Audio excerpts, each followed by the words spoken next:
सत्यनारायण भगवान की जय।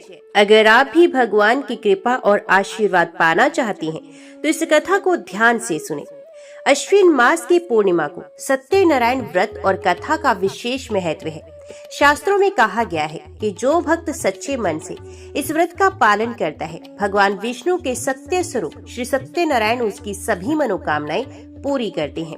एक समय की बात है, कलयुग के आरंभ में भगवान विष्णु ने ऋषियों से कहा, जो भी भक्त सत्यनारायण व्रत करेगा और श्रद्धा भाव से कथा सुनेगा, उसके जीवन के पाप नष्ट होंगे और सुख समृद्धि का वास होगा। इस दिन भगवान के सामने कलश स्थापित कर केले और तुलसी पत्र अर्पित कर भोग में पंचामृत और प्रसाद चढ़ाया जाता है। सत्यनारायण कथा सुनने से घर में शांति, धन धान्य की वृद्धि और संतान सुख की प्राप्ति होती है। विशेष रूप से अश्विन मास की पूर्णिमा, जिसे शरद पूर्णिमा भी कहा जाता है, इस पूर्णिमा को ये व्रत करने से इसका पुण्य हजारों यज्ञ करने के बराबर माना गया है। जो भी भक्त श्रद्धा से ये कथा सुनता है, उसके जीवन में कभी अभाव नहीं रहता और भगवान की कृपा उसके सारे कार्यों को सिद्ध करती है। जय सत्यनारायण भगवान की। बहुत प्राचीन समय की बात है, त्रेता युग के अंत में, जब धर्म की स्थिति डगमगाने लगी थी, जब पाप बढ़ने लगे थे, मनुष्य स्वार्थ और लोभ और मोह में उलझकर अपने कर्तव्यों से भटक गया था, तब देवताओं ने भगवान विष्णु की शरण ली। देवताओं ने कहा, हे प्रभु, पृथ्वी पर कल्याण की भावना लुप्त हो रही है, मनुष्य पापों में लिप्त है, सत्कर्म छोड़ चुका है। कृपया करके कोई ऐसा व्रत बताइए जिससे साधारण जन भी आपके चरणों तक पहुँच सके। भगवान विष्णु ने मुस्कुराते हुए कहा, हे देवगण, मैं एक ऐसा व्रत प्रकट करता हूँ जिसका पालन करने मात्र से मनुष्य पापों से मुक्त होता है, संकटों से बाहर निकलता है और उसके जीवन में सुख शांति का संचार होता है। यह व्रत सत्यनारायण व्रत कहलाएगा। भगवान बोले, जो भी व्यक्ति श्रद्धा और भक्ति से इस व्रत को करेगा, वे अपने जीवन के सभी संकटों से मुक्त हो जाएगा। ये व्रत पूर्णिमा के दिन किया जाता है, किंतु इसे किसी भी शुभ तिथि, विवाह, संतान प्राप्ति या मनोकामना पूर्ति के अवसर पर भी किया जा सकता है। भगवान विष्णु ने आगे बताया, इस व्रत में मुझे सत्यनारायण रूप में पूजना चाहिए। इस व्रत की कथा में 5 प्रमुख प्रसंग होते हैं। प्रत्येक प्रसंग में मेरी कृपा का कोई विशेष चमत्कार प्रकट होता है। उसी समय देवलोक में महर्षि नारद प्रकट हुए। वे बोले, हे प्रभु, आपकी कृपा अपार है, कृपा करके इस व्रत की कथा को विस्तार से कहिए। इस व्रत को कैसे किया जाए, किस प्रकार की पूजा हो, कौन कौन इसे कर सकता है। भगवान विष्णु बोले, हे नारद, सुनो। एक समय की बात है, पृथ्वी लोक पर कल्याणपुर नामक नगर था। वहाँ एक निर्धन ब्राह्मण रहता था।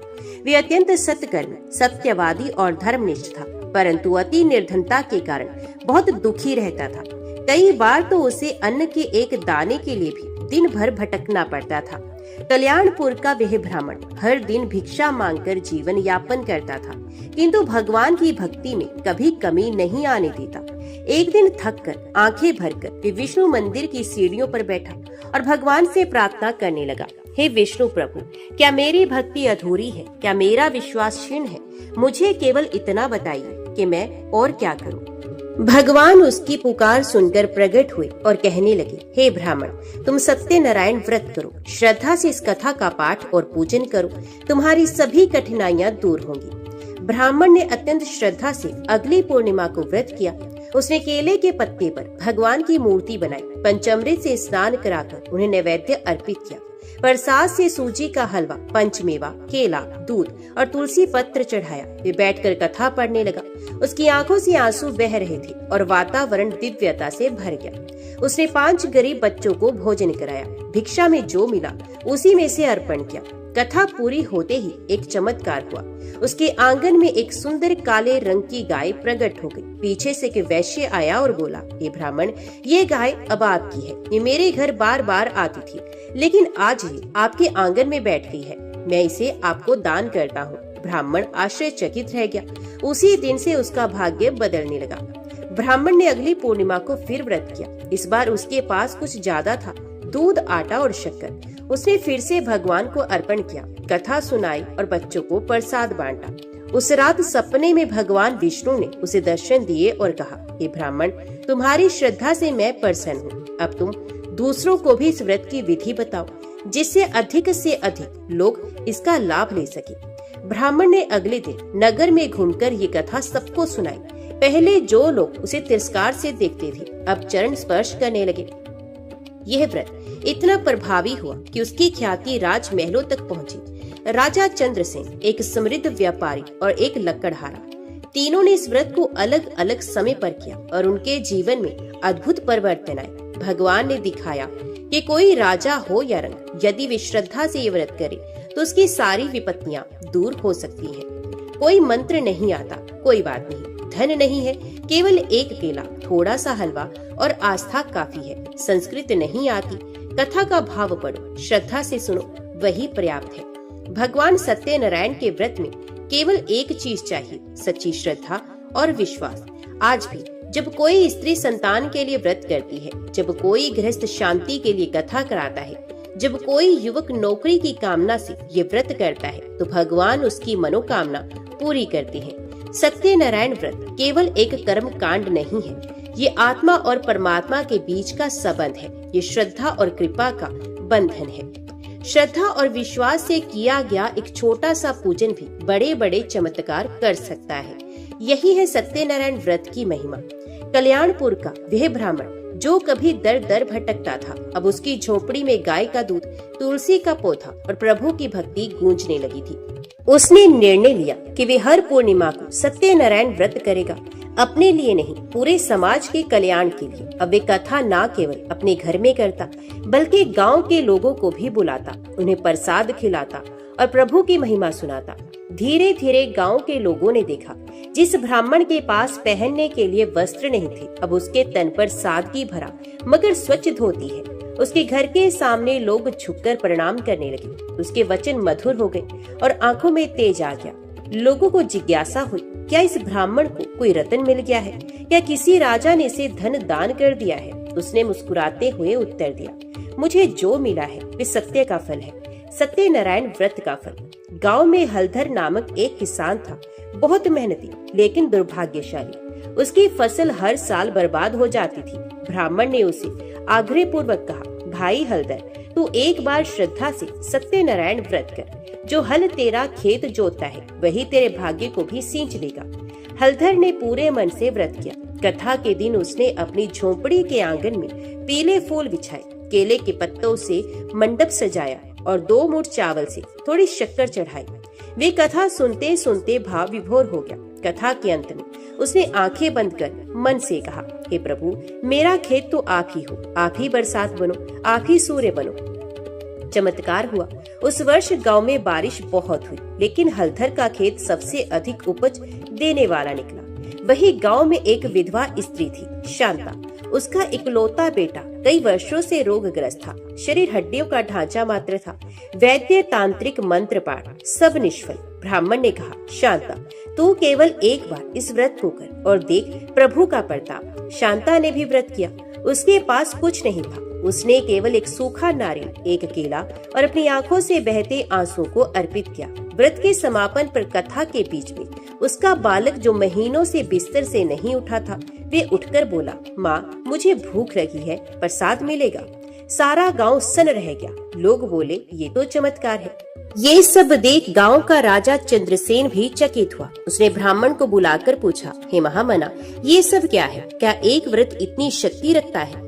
ब्राह्मण ने विनम्रता से कहा, राजन, ये व्रत नहीं, ये प्रभु सत्यनारायण की साक्षात महिमा है। जो इसे सच्चे मन से करे उसका उद्धार निश्चित है। राजा ने पूछा, क्या मैं भी कर सकता हूँ? तो ब्राह्मण ने कहा, राजा हो या रंग, ये व्रत सभी के लिए है। जब तक मन में अहंकार ना हो और श्रद्धा हो, तब तक सत्य का द्वार सबके लिए खुला हुआ है। राजा ने तुरंत राजमहल में मंडप सजवाया। चंदन, फूल, धूप, दीप, फल, नारियल और मीठे प्रसाद से पूजा हुई। कथा के 5 अध्यायों का श्रवण हुआ। ब्राह्मण ने संकल्प विधि संपन्न करवाई। उसी रात राजा को स्वप्न में भगवान सत्यनारायण ने दर्शन दिए। भगवान बोले, हे चंद्रसेन, तू अब से धर्म की रक्षा करना, न्याय से राज्य करना और इस व्रत को जन जन तक पहुंचाना। सुबह राजा ने घोषणा की, प्रत्येक पूर्णिमा को सत्यनारायण व्रत राजमहल में संपन्न होगा और जो भी चाहे वे इसमें सम्मिलित हो सकता है। अब राजा पहले से भी अधिक दयालु, न्यायप्रिय और विनम्र हो गया। कर घटा दिया गया, किसानों को अनाज का भंडार दिया गया, साधु संतों को आदर मिलने लगा और सबसे बड़ा बदलाव, राजमहल में दिन रात हरि नाम संकीर्तन होने लगा। लोग अब राजा को प्रभु भक्त चंद्रसेन कहकर पुकारने लगे। राजा और ब्राह्मण के प्रयासों से सत्यनारायण व्रत की महिमा आसपास के सभी गांव में फैल गई। हर पूर्णिमा को महिलाएं व्रत करती, संतान सुख मांगती, व्यापारी समृद्धि की कामना करते, किसान अच्छी फसल के लिए पूजन करते और वृद्धजन मोक्ष हेतु कथा सुनते। अब लोगों के मन में भय नहीं, केवल श्रद्धा थी। उनके जीवन में दुख तो थे, पर उन दुखों को सहने की शक्ति भी आ गई थी। कल्याणपुर का वे निर्धन ब्राह्मण, जिसने भिक्षा में जीवन बिताया, आज भक्ति का दीपक बन चुका था। उसने न केवल अपने जीवन को बदला, बल्कि पूरे नगर को प्रभु के मार्ग पर चलने की प्रेरणा दी। श्रद्धा जब संकल्प बनती है, तब वे केवल पूजा नहीं रहती, वे बन जाती है एक क्रांति, एक चमत्कार। धन से सुख खरीदा जा सकता है, लेकिन भगवान की कृपा केवल श्रद्धा से ही मिलती है। एक समय की बात है, भद्रपुरी नामक नगर में सुधाकर नामक एक अत्यंत धनी व्यापारी रहता था। उसके पास सोने चांदी की थालियां, महंगे वस्त्र, घोड़ों की सवारी और व्यापार के लिए विशाल जहाज तक थे। वही दिखने में धार्मिक था, बड़े बड़े मंदिरों को दान देता, ब्राह्मणों को अन्न बांटता, लेकिन उसके भीतर अहंकार छिपा बैठा था। वे सोचता था, मैं धन से जो चाहूं खरीद सकता हूं, भगवान को भी यदि प्रसन्न करना है तो सोने की मूर्ति चढ़ा दूंगा। एक दिन नगर में व्रत की चर्चा सुनकर सुधाकर के मन में विचार आया, चलो देख ही लेते हैं ये सत्यनारायण व्रत क्या होता है, शायद ये भी एक व्यापार ही हो। उसे एक ब्राह्मण ने आमंत्रित किया। उसने पूछा, क्या मिलेगा इसमें, कितने लाभ का सौदा है? ब्राह्मण ने केवल मुस्कुराकर कहा, श्रद्धा से कथा सुनो, बाकी सब अपने आप मिलेगा। सुधाकर कथा में तो आया, पर उसका मन वहाँ नहीं था। जब ब्राह्मण भगवान का नाम लेता, तब वे सोने चांदी के हिसाब सोचता। जब कथा में भक्ति की बात आती, तो वे उबासी लेता। प्रसाद आया तो उसने सोने की थाली में रखा और बोला, ये सादा सा हलवा, इससे क्या भगवान प्रसन्न होंगे? ब्राह्मण ने शांत भाव से कहा, प्रसाद स्वाद से नहीं, श्रद्धा से अर्पित होता है। सुधाकर ने व्रत किया, लेकिन केवल औपचारिकता से। कुछ दिन के बाद सुधाकर समुद्र व्यापार के लिए निकला। उसने बड़े जहाज में बहुमूल्य वस्तुएं लादी, रत्न, रेशम, मसाले और सोना। किनारे से विदा लेते समय उसकी पत्नी ने कहा, स्वामी आप भगवान को याद करते रहें, व्रत का फल तभी मिलेगा। सुधाकर ने हंसते हुए कहा, मैं व्यापार के देवता को जानता हूँ, लाभ बाकी सब भावनाएं हैं, लेकिन भगवान को ये अपमान स्वीकार नहीं हुआ। 4 दिन बाद जब जहाज गहरे समुद्र में पहुंचा, एक भयंकर तूफान उठा। आकाश बिजली से गड़गड़ाया, हवाएं झनझनाने लगी और जहाज की पतवार टूट गई। नाविक चिल्लाने लगे, प्रभु को स्मरण करो, केवल वही बचा सकते हैं। लेकिन सुधाकर ने कहा, जल्दी से खजाना बचाओ, भगवान नहीं रस्सियां देखो। अंततः जहाज डूब ही गया। कुछ नाविक तैरकर किनारे पहुंचे। सुधाकर को विदेशी सैनिकों ने पकड़ लिया। उसके पास कोई प्रमाण नहीं था कि वे व्यापारी है। उसे चोर समझकर जेल में डाल दिया गया। वहाँ न रेशम था, न गद्देदार बिस्तर, न मीठा भोजन, केवल एक कोना, कड़ा भोजन और सन्नाटा। रात में सुधाकर फूट फूट कर रोने लगा। उसी रात सुधाकर को स्वप्न में भगवान सत्यनारायण के दर्शन हुए। भगवान ने कहा, सुधाकर तूने व्रत को मजाक समझा, श्रद्धा नहीं अहंकार लाया। अब पछताओ और हृदय से पुकारो, मैं तुम्हें मुक्त करूंगा। सुबह होते ही सुधाकर ने पहली बार मन से प्रार्थना की और कहा, हे प्रभु मुझे क्षमा कर दो, मैं केवल आपका हूँ, मेरा धन व्यापार अहंकार सब व्यर्थ है। चमत्कार हुआ। उसी दिन नगर का राजा जेल निरीक्षण पर आया। सुधाकर को देखकर उसे कुछ स्मरण हुआ, क्या ये वही प्रसिद्ध व्यापारी है? जांच हुई, सब स्पष्ट हुआ। राजा ने माफी मांगी और उसे सम्मान से छोड़ दिया। सुधाकर जब घर पहुंचा, उसकी पत्नी ने कहा, प्रभु की कृपा से ही तुम लौटे हो, अब नए भाव से सत्यनारायण व्रत करें। सुधाकर ने बड़ी श्रद्धा से व्रत किया। इस बार कोई चांदी की थाली नहीं, कोई रत्न नहीं था, केवल एक मिट्टी की मूर्ति, थोड़ी सी मिठाई और एक सच्चा दिल। उसने कथा पूरी की, दीनहीन लोगों को प्रसाद बांटा और प्रण किया, अब मैं व्यापार नहीं सेवा करूंगा, धन नहीं धर्म कमाऊंगा। अब सुधाकर गांव-गांव जाकर व्रत कराता, गरीबों की मदद करता और लोगों को भगवान के सच्चे स्वरूप की जानकारी देता। उसने अपने अनुभव को एक पंक्ति में समझाया, सत्य की पूजा केवल लिप सेवा नहीं, आत्मा की सेवा होनी चाहिए। सुधाकर की कथा ये सिखाती है कि अगर श्रद्धा ना हो तो सबसे बड़ा व्रत भी निष्फल हो सकता है। भगवान को सोना नहीं चाहिए, उन्हें तो बस आपका सच्चा मन चाहिए। जो सत्य से मुंह मोड़ता है वे जीवन की परीक्षा में हर बार चूकता है। सत्यनारायण व्रत केवल व्रत नहीं, एक जीवन पथ है। भद्रपुरी नगर में सेठ विशंभर नामक एक धनाढ्य वणिक व्यापारी रहता था। उसके पास बहुतेरे रथ, गहने, हवेलियां और व्यापार के लिए कई कारखाने थे। उसकी एक ही संतान थी, पुत्री शुभला। शुभला रूपवती, गुणवती और अत्यंत सुशील कन्या थी। विशंभर ने बेटी की हर इच्छा पूरी की थी, पर उसे धार्मिक भाव की शिक्षा नहीं दी थी। उसका मानना था इन व्रतों और कथा पूजन से क्या होता है, मेहनत और पैसा यही भगवान है। शुभला की माँ, जो अत्यंत धार्मिक थी, पुत्री को गुपचुप सत्यनारायण व्रत की कथा सुनाया करती थी।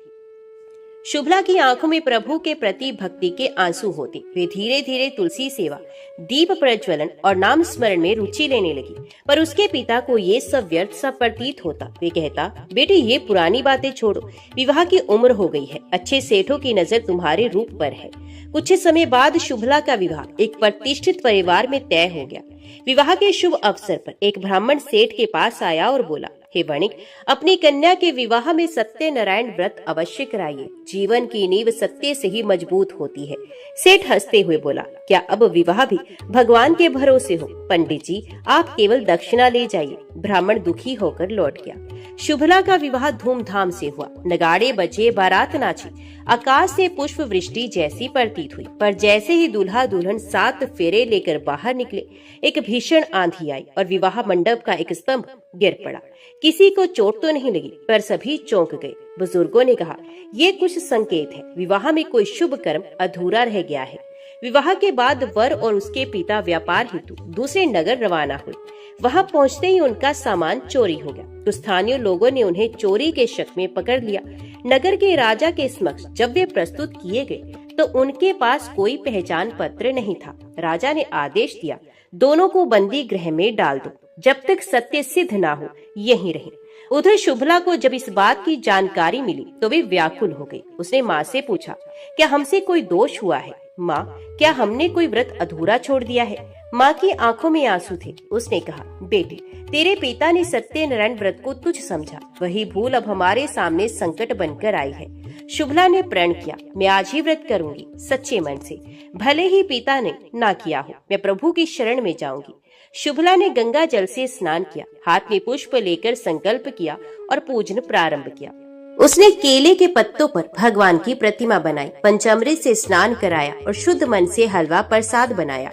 कथा के 5 अध्यायों को ध्यान पूर्वक सुना और बोला, हे प्रभु, आप सत्य हैं, आप ही मेरे जीवन के साक्षी बनो, मेरा सुहाग बचा लीजिए। उसने तुलसी पत्र चढ़ाया और आंखें मूंदकर नाम स्मरण में लीन हो गई। उसी रात नगर के राजा को स्वप्न में भगवान सत्यनारायण ने दर्शन दिए। भगवान ने कहा, राजन, जो 2 पुरुष बंदी गृह में हैं, वे निर्दोष हैं। उनके घर की कन्या ने मेरा व्रत कर मुझे प्रसन्न किया है, तू उन्हें मुक्त कर दे।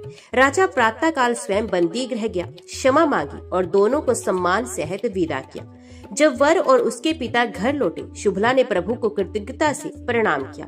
सेठ विशंभर ये सब देख स्तब्ध था। उसकी आंखों से अश्रुधारा बहने लगी। उसने अपनी कन्या से कहा, बेटी, तूने मेरी आंखें खोल दी। आज समझ में आया कि श्रद्धा और सत्य से बड़ा कोई धन नहीं। मैं अब से प्रत्येक पूर्णिमा को सत्यनारायण व्रत करूंगा। सेठ ने अपने व्यापारिक संपर्कों में ये कथा फैलानी शुरू की। अब सेठों के व्यापारिक मेलों में भी सत्यनारायण व्रत कराया जाता। कन्याएं विवाह से पूर्व ये व्रत अवश्य करती। भक्ति और श्रद्धा ने फिर से नगर में प्रकाश भर दिया। एक कन्या की सच्ची भक्ति ने उसके परिवार को संकट से उबारा और एक पिता की भूल ने उसे जीवन भर की सीख दी। सत्यनारायण व्रत में आस्था से किया गया छोटा सा प्रयास भी बड़े संकटों से मुक्ति दिलाता है। बहुत पुराने समय की बात है। ये कथा उस समय की है जब कलयुग का प्रारंभ हुआ था। धर्म क्षीण हो चला था। लोभ और स्वार्थ ने मनुष्य की आत्मा को ग्रस लिया था। गांव में सत्य नहीं बचा था। मंदिर सूने हो गए थे और लोग पाप के मार्ग पर बढ़ चले थे। देवता भी व्याकुल थे, कब कोई भक्त हमें पुकारेगा। वाराणसी के समीप एक छोटा सा गांव था, शुक्लपुर। वहां का हर निवासी अपने ही जीवन के संकट में उलझा था। किसी के पास भोजन नहीं, किसी के पास संतान नहीं और किसी के पास चैन की नींद नहीं। इस गांव में रहता था एक गरीब ब्राह्मण, नाम था सुदामा। सच्चा, सरल और हृदय से परम भक्त। लेकिन उसके पास धन नहीं था, सम्मान नहीं था और संसार उसे केवल एक बोझ समझता था। सुदामा दिन भर भीख मांगता, किसी घर में सूखी रोटी मिलती, कहीं से एक मुट्ठी चावल, लेकिन वे कभी भगवान की पूजा करना नहीं भूलता था। एक टूटी हुई मिट्टी की मूर्ति थी उसके घर में, उसी को भगवान विष्णु मानकर वे नित्य जल, तुलसी और एक ताजे फूल से पूजा करता और कहता, हे प्रभु। वे हर दिन कहता, मैं निर्धन हूँ, परंतु मेरी भक्ति सच्ची है, क्या कभी आपकी कृपा होगी। उसकी पत्नी भवानी भी एक पतिव्रता स्त्री थी, परंतु अब वे भी थक चुकी थी। भूख, बीमारी और उपेक्षा से उसका तन क्षीण हो गया था। क्या केवल पूजा से पेट भरता है स्वामी, ये कभी कभी पूछ बैठती। एक दिन जब सुदामा घर नहीं लौटा, भवानी रोने लगी। तभी वे एक दिव्य पुरुष के रूप में स्वयं सत्यनारायण भगवान साधु रूप में प्रकट हुए। वे बोले, माँ, तुम्हारी पीड़ा मैं जानता हूँ, परंतु क्या तुम चाहती हो तो अपने जीवन को बदल सकती हो। भवानी चौंकी, आप कौन हैं? मैं वे हूँ जिसे तुम हर दिन सूखे चावल से पूछते हो। मैं सत्यनारायण हूँ। यदि तुम्हारा पति मेरा व्रत करे और तुम लोग श्रद्धा से कथा कहो तो तुम्हारा भाग्य बदल सकता है। भवानी नतमस्तक हुई, प्रभु हमें व्रत की विधि बताइए। भगवान ने उसे बताया कि पूर्णिमा के दिन श्रद्धा से व्रत रखो, पंचामृत से पूजन करो, प्रसाद में हलवा या सूजी का भोग लगाओ, तुलसी पत्र अर्पण करो और फिर कथा कहो। जो सुनता है, जो कहता है, दोनों को पुण्य मिलता है। कथा में मेरे नाम का स्मरण करना, मेरे स्वरूप की महिमा बताना और प्रसाद को सब में बांटना, तब मैं सदा तुम्हारे साथ रहूंगा। और तभी भगवान अंतर ध्यान हुई। सुदामा लौटे तो भवानी ने सब बताया। उन्हें तुरंत प्रण किया, इस पूर्णिमा को मैं सत्यनारायण व्रत रखूंगा। अगली पूर्णिमा को सुदामा ने व्रत किया, पड़ोस से कुछ फल लिए, पानी में स्नान किया और फिर मिट्टी के दीपक जलाए। एक झोपड़ी में झुके हुए स्वर में उसने सत्यनारायण की कथा सुनाई। पहली बार उस गांव में कोई भगवान का नाम ले रहा था। उसी रात गांव में अचानक से वर्षा हुई। महीनों से सूखा पड़ा था, खेतों में हरियाली लौट आई। सुदामा के घर के बाहर किसी ने 2 बोरी अनाज रख दिया। भवानी चौंकी, ये कैसे हुआ? सुदामा मुस्कुराए, ये सत्यनारायण की पहली कृपा है। शुक्लपुर की हवाओं में अब भक्ति की गूंज थी। लोग पूछने लगे, सुदामा हमें भी बताओ, ये व्रत क्या है, ये कथा क्या है? और सुदामा ने उत्तर दिया, ये सत्य की कथा है, सत्यनारायण की। जो भी व्रत करता है भगवान उसे दुखों से मुक्त करते हैं। जो भक्त श्रद्धा से सत्यनारायण भगवान की कथा सुनते हैं उनके सभी संकट कटते हैं और सुख समृद्धि का वास होता है। जय सत्यनारायण भगवान की। ऋषियों ने सूत जी से पूछा, महामुनि, किस व्रत या तप से अभीष्ट फल की प्राप्ति होती है? हम सुनना चाहते हैं, कृपया बताइए। सूत जी बोले, देवर्षि नारद ने यही बात भगवान कमलाकांत से पूछी थी। उन्होंने जो उसका उत्तर दिया था उसी को आप सुनिए। एक दिन दूसरों पर अनुग्रह करने वाले योगी नारद जी विविध लोकों में घूमते हुए मृत्यु लोक में आए। उन्होंने देखा यहाँ के सभी मनुष्य भांति भांति के दुखों से पीड़ित हैं और अपने अपने कर्म के फल स्वरूप विविध योनियों में जन्म लेकर कलेश पा रहे हैं। वे सोचने लगे कि इस उपाय से इनका दुख निश्चित रूप से दूर हो सकता है।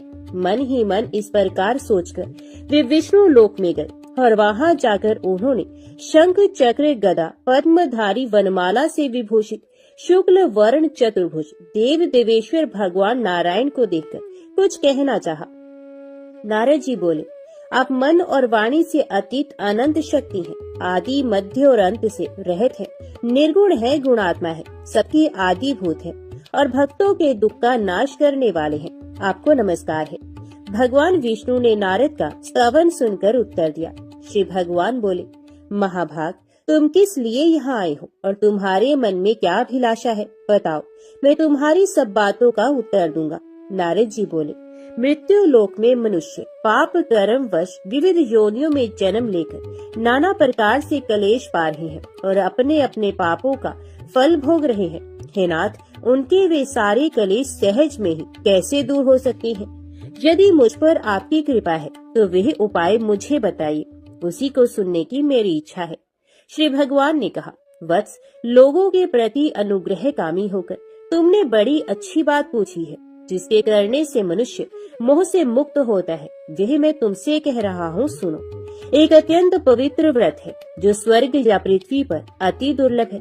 मैं स्नेहवश हे विप्र आज उसी को प्रकट कर रहा हूँ। इस व्रत का नाम सत्यनारायण व्रत है। इसको भली भांति विधान पूर्वक बतलाता हूँ। इस व्रत का सम्यक रूप से अनुष्ठान किए जाने पर इस लोक में सुख भोग कर मनुष्य परलोक में मोक्ष को प्राप्त करता है। भगवान की इस बात को सुनकर नारद जी ने फिर कहा, इस व्रत का क्या फल है, इसकी क्या विधि है और किसने ये व्रत किया था तथा कब किया था, ये सब विस्तार पूर्वक बतलाइए। श्री भगवान बोले, इस व्रत से दुख शोक आदि का नाश होता है, धन धान्य की वृद्धि होती है और यह व्रत सौभाग्य संतति तथा सर्वत्र विजय प्रदान करता है। मनुष्य भक्ति श्रद्धा के साथ जिस किसी दिन ये व्रत कर सकता है, परंतु सत्यनारायण देव निशामुख अर्थात संध्या के समय पूजे जाने पर संतुष्ट होती है। धर्म परायण मनुष्य ब्राह्मण और बंधु बांधवों के साथ यह व्रत करे, भक्ति के द्वारा भोग लगाए। भोग उत्तम पदार्थों का होना चाहिए। भोग सवा के हिसाब से, जैसे कि सवा छटाक, सवा पाव, सवा सेर आदि होना चाहिए। केला, घी, दूध, गेहूं काटा ना मिलने पर चावल काटा और चीनी अथवा गुड़ का भोग लगाना चाहिए। ये सभी चीजें परिमाण में सवा के हिसाब से होनी चाहिए और सबको एकत्रित कर निवेदन करना चाहिए। तदंतर घर के लोगों के साथ कथा सुनकर ब्राह्मण को दक्षिणा देनी चाहिए। इसके बाद ब्राह्मणों को प्रसाद खिलाकर अपने बंधु बांधवों के साथ भक्ति पूर्वक स्वयं प्रसाद ग्रहण करना चाहिए और भगवान के सामने प्रेम प्रवश होकर नाचना और गाना चाहिए। इसके बाद स्तुति करके सत्यनारायण भगवान का स्मरण करते हुए घर जाना चाहिए। इस प्रकार करने पर मनुष्य को निश्चय ही मनोवांछित फल प्राप्त होगा। विशेषकर इस कलयुग में तो सत्यनारायण व्रत के अतिरिक्त पृथ्वी पर अभिष्ट सिद्धि का और कोई उपाय ही नहीं है। पूर्व काल में एक ब्राह्मण इस व्रत को करके कृत्य हो गए थे। अब उनकी कथा कहता हूँ। काशीपुर ग्राम में एक निर्धन ब्राह्मण रहते थे। वे भूख प्यास से व्याकुल होकर सदा पृथ्वी पर भटका करते थे। ब्राह्मण को दुखी देखकर ब्राह्मण प्रिय भगवान वृद्ध ब्राह्मण का रूप बनाकर उनके पास आए और उन्होंने आदर के साथ पूछा, ब्राह्मण देवता, आप किस लिए अत्यंत दुखित होकर सारी पृथ्वी पर भटक रहे हैं? यदि आपकी अभिरुचि हो तो सारी बात मुझसे कहिए, मैं सुनना चाहता हूँ। ब्राह्मण ने कहा, मैं बड़ा गरीब हूँ और भीख मांगने के लिए ही इस प्रकार भटकता रहता हूँ। आप कोई उपाय जानते हो तो हे प्रभु कृपा पूर्वक मुझे बताइए। वृद्ध ब्राह्मण ने कहा, सत्यनारायण विष्णु भगवान मनचाहा फल देते हैं। द्विजश्रेष्ठ, आप सत्यनारायण का उत्तम व्रत करें। मनुष्य इस व्रत को करके सब दुखों से मुक्त हो जाता है। श्री भगवान बोले, वृद्ध बने हुए सत्यनारायण ब्राह्मण को आदर पूर्वक व्रत की पूरी विधि बताकर वहां से अंतर ध्यान हो गए। तदंतर वे ब्राह्मण मन ही मन भगवान का चिंतन करते हुए घर लौटे। उन्होंने समझा कि नारायण ने ही मुझको ये व्रत बतलाया है, अतएव मैं इस व्रत को करूंगा। ब्राह्मण इसी सोच विचार में रहे। उनको रात्रि में नींद भी नहीं आई। प्रातः काल उठते ही मैं सत्यनारायण व्रत करूंगा, ये संकल्प करके ब्राह्मण भिक्षा के लिए चले गए। उस दिन ब्राह्मण को भिक्षा में प्रचुर द्रव्य की प्राप्ति हुई। उसके द्वारा उन्होंने बंधु बांधवों के साथ सत्यनारायण का व्रत किया और उस व्रत के प्रभाव से वे श्रेष्ठ ब्राह्मण समस्त दुखों से छूटकर संपूर्ण संपत्ति से संपन्न हो गए। तब से वे प्रति मास सत्यनारायण व्रत करने लगे। श्री भगवान ने कहा, वे उत्तम ब्राह्मण वृद्ध रूपधारी नारायण के द्वारा व्रत को जानकर सारे पापों से मुक्त हो गए और उन्होंने दुर्लभ मोक्ष की प्राप्ति की। नारद, जिस समय इस व्रत का पृथ्वी में प्रचार होगा उसी समय मनुष्यों के समस्त दुख नष्ट हो जाएंगे। सूत जी बोले, ब्राह्मणों, नारायण ने महात्मा नारद को जैसा कहा था ठीक वैसा ही मैंने आप लोगों से कह दिया, अब और क्या कहूँ। ऋषियों ने पूछा, इसके बाद पृथ्वी पर इस व्रत का अनुष्ठान किस मनुष्य ने किया था? हे मुने, ये सब हम सुनना चाहते हैं। इस विषय में हमारे मन में बड़ी श्रद्धा उत्पन्न हो गई है। सूत जी बोले, मुनियों, उसके बाद पृथ्वी पर किसने ये व्रत किया था सो सुनो। एक दिन वे श्रेष्ठ ब्राह्मण अपने बंधु बांधवों के साथ अपने वैभव के अनुरूप व्रत कर रहे थे। इसी समय वहाँ एक लकड़हारा आया। लकड़हारे ने लकड़ी बाहर रख दी और वह ब्राह्मण के घर के अंदर चला गया।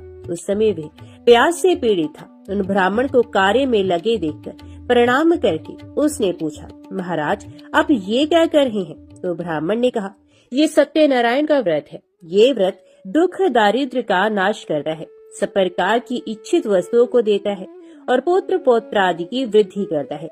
इस व्रत के प्रभाव से ही धन धान्य आदि महान समृद्धि से मेरा घर भर गया है। ब्राह्मणों की इस बात को सुनकर लकड़हारे को बड़ा हर्ष हुआ। वे जल पीकर और प्रसाद लेकर स्थिर मन से सत्यनारायण देव का चिंतन करता हुआ नगर में गया। उसने मन ही मन कहा कि आज लकड़ियों के बेचने पर जो कुछ मिलेगा उसी के द्वारा मैं सत्यदेव का उत्तम व्रत करूंगा। इस प्रकार मन में विचार कर वे लकड़ियों के बोझ को सर पर उठा के नगर में धनियों के रमणीय स्थान में पहुंचा।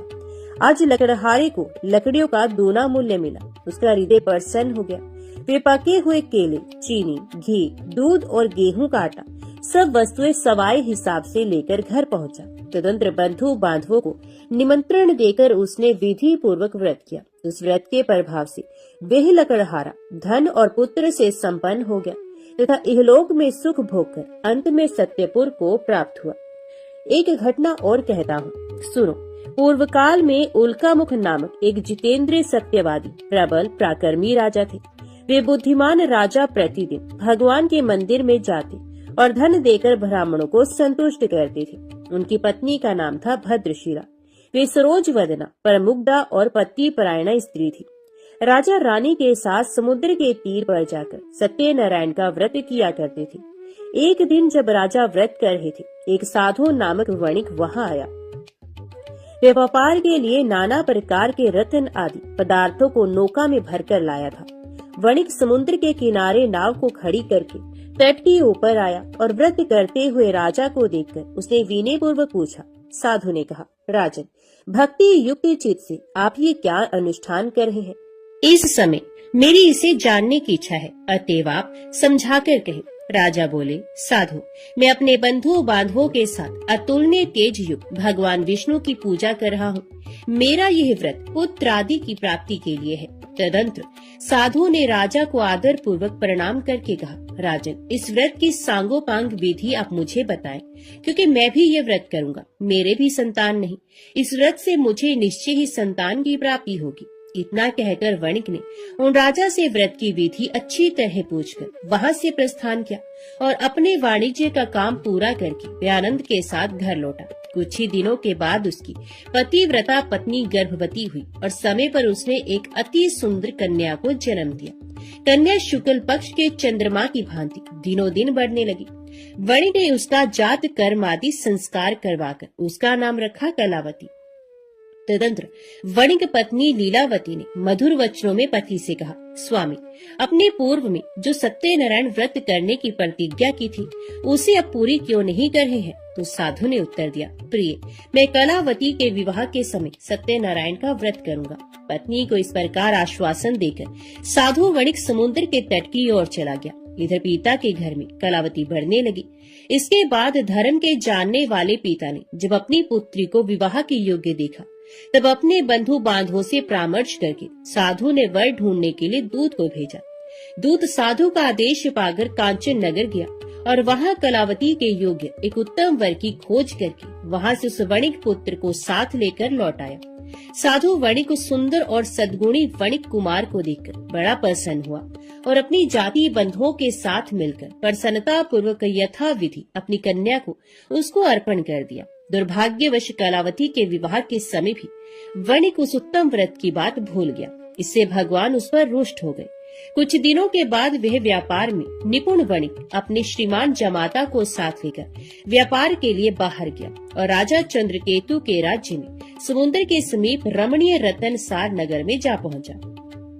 वहां एक पुरी बनाकर वे अपना व्यापार करने लगा। उसी समय प्रभु सत्यनारायण ने साधु को मिथ्यावादी जानकर उसे शाप देते हुए कहा, आज से कुछ ही दिनों में यही तुम दुख को प्राप्त होगे। इधर उसी दिन एक चोर ने राजमहल में धन चुराया। चोर धन को लेकर साधु के मकान के बगल के रास्ते से जा रहा था। उसने घूमकर पीछे की ओर देखा। राजा के दूत उसके पीछे पीछे दौड़ रहे थे। वे डर गया और चुराए हुए धन को वहीं छोड़कर जल्दी से भाग गया।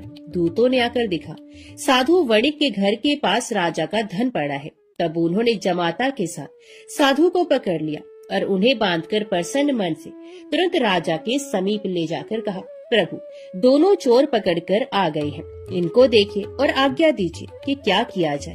तत्पश्चात राजा की आज्ञा से दूतों ने दोनों वणिकों को अच्छी तरह बांधकर बड़े कठिन कारागार में डाल दिया। उसी समय उनके संबंध में कोई भी विचार नहीं किया गया। उन दोनों ने बहुत कुछ कहा, परंतु सत्यनारायण देव की माया से किसी ने उनकी एक भी नहीं सुनी।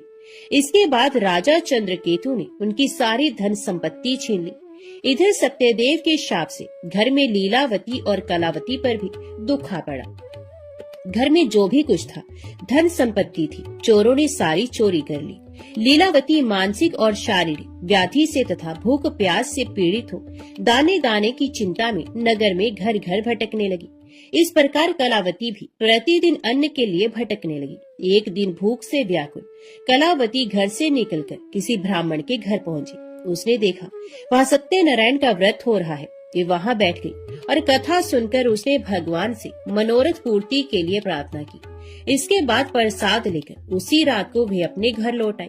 लीलावती ने कन्या को बहुत डांट कर कहा, बेटी तो इतनी रात तक कहाँ थी? तेरे मन में क्या है? तो कलावती ने उत्तर दिया, माता ब्राह्मण के घर सत्यनारायण भगवान का व्रत है, मैं उसी को देख रही थी। सत्यनारायण का व्रत मनोरथ पूर्ण करने वाला है। कन्या की ये बात सुनकर लीलावती व्रत करने को तैयार हुई और उस साधु पत्नी ने अपने सुहृद बंधुओं के साथ सत्यनारायण व्रत किया। मेरे स्वामी और जमाता शीघ्र घर लौट आए। सत्यनारायण देव से उसने बार बार इस वर के लिए प्रार्थना की और कहा, प्रभु मेरे पति और दामाद का अपराध क्षमा कीजिए। वणिक पत्नी के व्रत से प्रभु सत्यनारायण प्रसन्न हो गए और उन्होंने श्रेष्ठ राजा चंद्रकेतु को स्वप्न में दर्शन देकर कहा, राजन सवेरा होते ही दोनों वणिकों को छोड़ देना और उनका जो धन छीना है उसे दोगुना उन्हें दे देना, नहीं तो मैं राज्य धन और पुत्र के साथ तुम्हारा विनाश कर दूंगा। राजा को इतना कहकर प्रभु अंतर्ध्यान हो गए। प्रातः काल होते ही राजा सभा में गए और स्वजनों के साथ वहाँ बैठकर उन्होंने दूतों को आज्ञा दी कि अभी जाकर दोनों बंदी महाजनों को तुरंत कैद से छोड़ दो। राजा की आज्ञा पाकर दूतों ने दोनों महाजनों को मुक्त कर दिया और उन्हें साथ लेकर विनय पूर्वक राजा से कहा, दोनों वणिकों की हथकड़ी बेड़ी खोलकर हम उन्हें यहाँ ले आए हैं। इसी समय उन दोनों के मन में पुरानी बात का स्मरण हुआ और भगवान सत्यनारायण की महिमा को याद करके वे विस्मय और भय से विवल हो गए। उन्होंने राजा चंद्रकेतु को प्रणाम किया। राजा ने भी उनको देखकर आदर पूर्वक कहा, देवात तुम्हें ये महान कष्ट भोगना पड़ा, अब तुम्हें कोई भय नहीं, तुम मुक्त हो, जाओ शोर करा लो। तदंतर श्रीमान राजा चंद्रकेतु ने सोने और रत्नों से बने हुए गहनों के द्वारा दोनों वणिकों को अलंकृत किया। बड़ी मीठी वाणी से उनको अति सुख पहुंचाया और छीने हुए धन से दोगुना धन देकर उनसे कहा, साधो अपने घर चले जाओ। साधु ने राजा को प्रणाम करके कहा, आपकी कृपा से मैं घर जाने में समर्थ हो सका हूँ।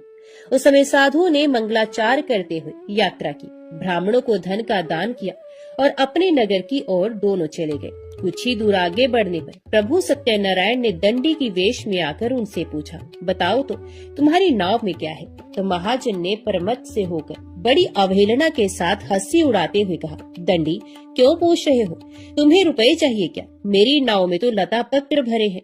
दंडी के वेश में आए हुए भगवान सत्यनारायण ने साधु के निष्ठुर वचन सुनकर कहा, तुम्हारे वचन सत्य हो। और ये कहकर वे तुरंत वहाँ से चले गए। दंडी के कुछ दूर चले जाने पर साधु भी समुद्र के किनारे पहुँचा और नित्य क्रियादि करके नाव पर गया तो देखा नाव में लता पत्र भरे पड़े हैं।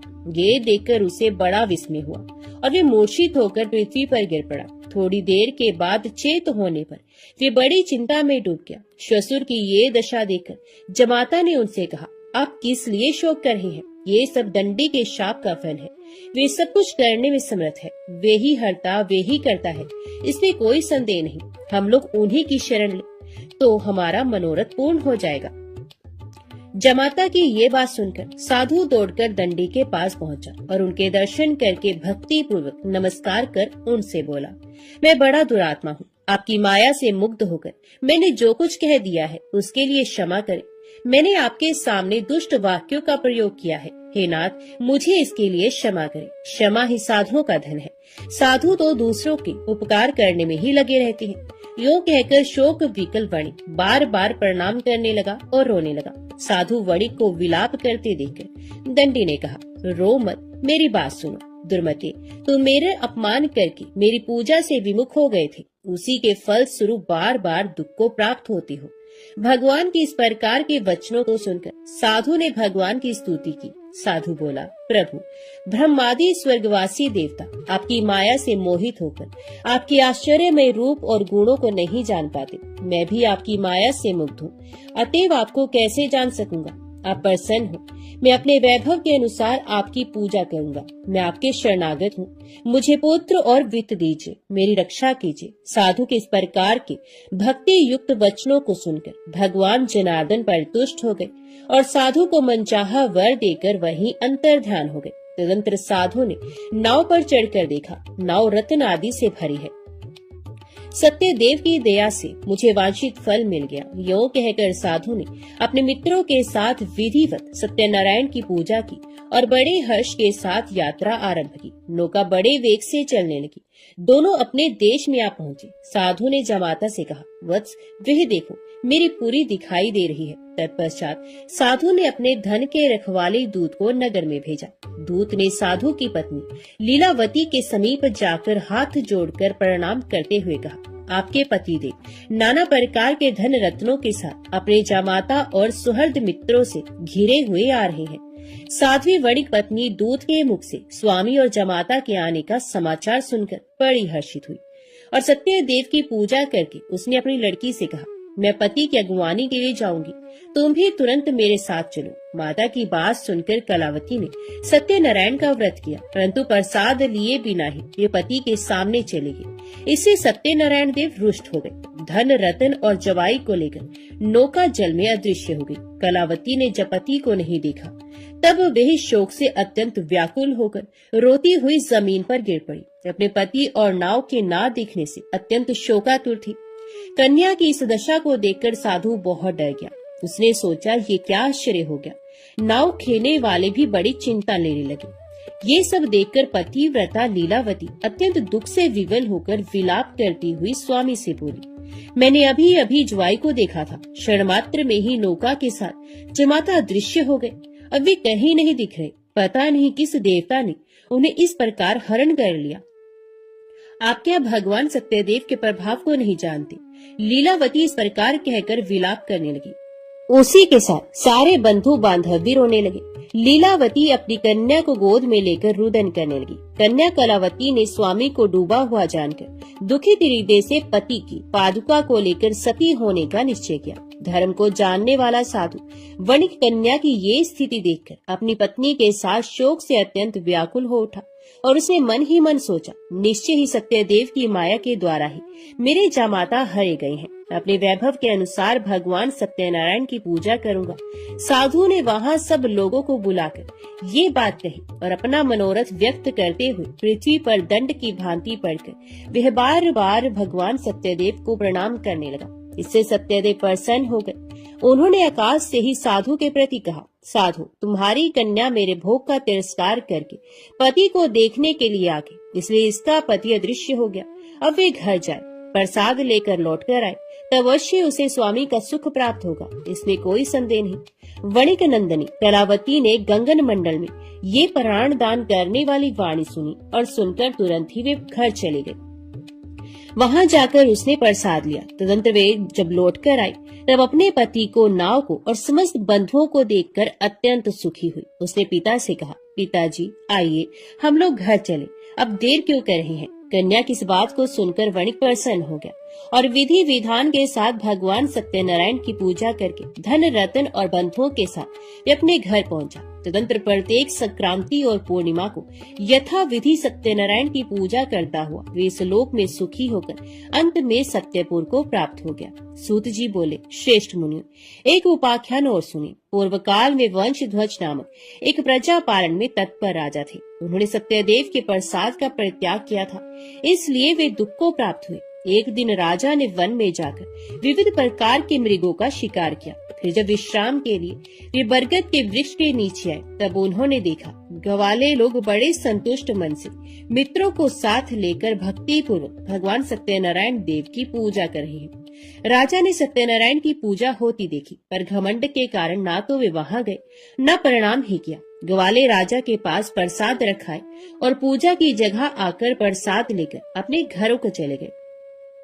राजा ने प्रसाद नहीं लिया, इसलिए वे बड़े दुख में पड़े। उनके 100 पुत्र मर गए, धन धान्य आदि समस्त संपत्ति नष्ट हो गई। तब उन्होंने सोचा, सत्यदेव ने ही मेरा सब कुछ नष्ट कर दिया है, इसलिए जिस स्थान पर ग्वाले पूजा कर रहे हैं मैं वहां जाऊंगा। राजा ने मन ही मन ऐसा निश्चय किया और ग्वालों के पास जाकर उनके साथ भक्ति श्रद्धा पूर्वक यथाविधि सत्यदेव की पूजा की। तब सत्यदेव की कृपा से वे धन पुत्रादि से संपन्न हो गए और इस लोक में सुख भोग कर अंत में विष्णुपुर में जा पहुँचे। जो मनुष्य इस परम दुर्लभ सत्यनारायण व्रत का आचरण करता है, भुक्ति मुक्ति दायिनी इस पवित्र कथा का श्रवण करता है, वे भगवान सत्यदेव के प्रसाद से धन धान्य आदि समृद्धि को प्राप्त होता है। इसे दृढ़ धन पाता है, बंधी बंधन से छूटता है, भयभीत भय से छुटकारा पाता है और मनुष्य इस लोक में मनोवांछित फल को पाकर अंत में सत्यपुर में गमन करता है। यही सत्य है, इसमें संदेह नहीं है। ब्राह्मणों, आप लोगों को मैंने श्री सत्यनारायण व्रत कथा सुनाई। ये व्रत को आचरण करके मनुष्य सारे दुखों से छूट जाता है। कलिकाल में सत्य पूजा महान फल देने वाली है। इन देव को कोई सत्यनारायण कहते हैं और कोई सत्यदेव कहते हैं। ये नाना रूप धारण करके सबके मनोरथ को प्रदान करते हैं। ये सनातन सत्यदेव कलयुग में सत्य व्रत के रूप में अवतीर्ण होंगे। श्रेष्ठ मुनियों, जो मनुष्य नित्य इसका पाठ या श्रवण करता है, सत्यदेव के प्रसाद से उसके सारे पाप नष्ट हो जाते हैं। ओम नमो भगवते वासुदेवाय नमः।